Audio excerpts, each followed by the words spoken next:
Doctor ইউনূসের যে পরিকল্পনায় এবার ঘুম হারাম হয়েছে ভারতের। বিভিন্ন সূত্র বলছে ইসকন ইস্যু সহ সাম্প্রদায়িক বিষয়গুলো ভারতের পূর্ব পরিকল্পিত, আর ভারত ইচ্ছে করেই বাংলাদেশকে উত্তেজিত করতে চাইছে, কারণ তারা জেনে গেছে ডক্টর ইউনূসের এক গোপন সামরিক পরিকল্পনার কথা। আর সে কারণেই ভারত এখন বেশি দাদাগিরি করছে।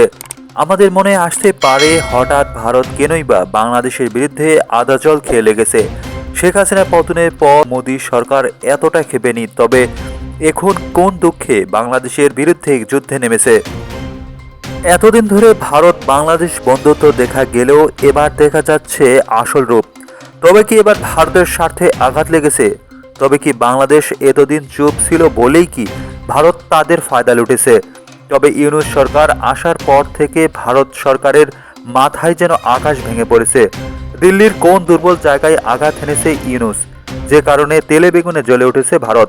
মোদি বুঝে ফেলেছে ডক্টর ইউনূস আন্তর্জাতিক মানের খেলোয়াড়, তাকে মোকাবেলা করাকে চ্যালেঞ্জ হিসাবে নিয়েছে ভারত। গত 16 বছর ভারতের কথায় বাংলাদেশের সব কিছু চলেছে, কিন্তু পরিস্থিতি এখন উল্টে গেছে। ভারতের এমন কিছু দুর্বল জায়গার খোঁজ পেয়েছে যা ভারতের গোয়েন্দা সংস্থা মোদী সরকারকে রিপোর্ট করেছে। আসলে ডক্টর ইউনূসের সেই পরিকল্পনাগুলোই মোদী সরকারকে পাগল করেছে। এর আগে কিছুদিন আগে রংপুরের মহিগঞ্জ কলেজের অনুষ্ঠিত হয় সনাতন জাগরণ মঞ্চের মহাসমাবেশ। এটির আয়োজক ছিল হিন্দু সংগঠন ইসকন, কিন্তু কেনই বা এটি রংপুরেই করা হলো? এই সমাবেশের পিছনে লুকিয়ে আছে ভারত খেপার প্রধান কারণ। মূলত এটি ভারতের গোপন ষড়যন্ত্রের মহড়া ছিল।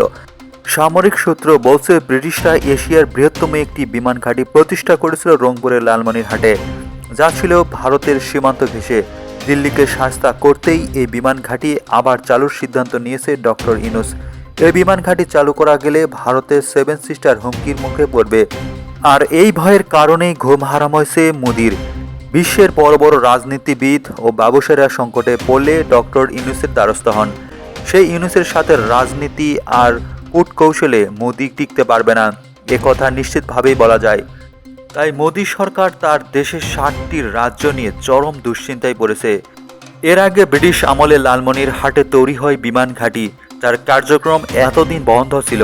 ডক্টর ইউনূস ক্ষমতায় এসেই পুরোদমে চালুর পরিকল্পনা হাতে নিয়েছে, যা এশিয়ার বৃহত্তম বিমান ঘাঁটি।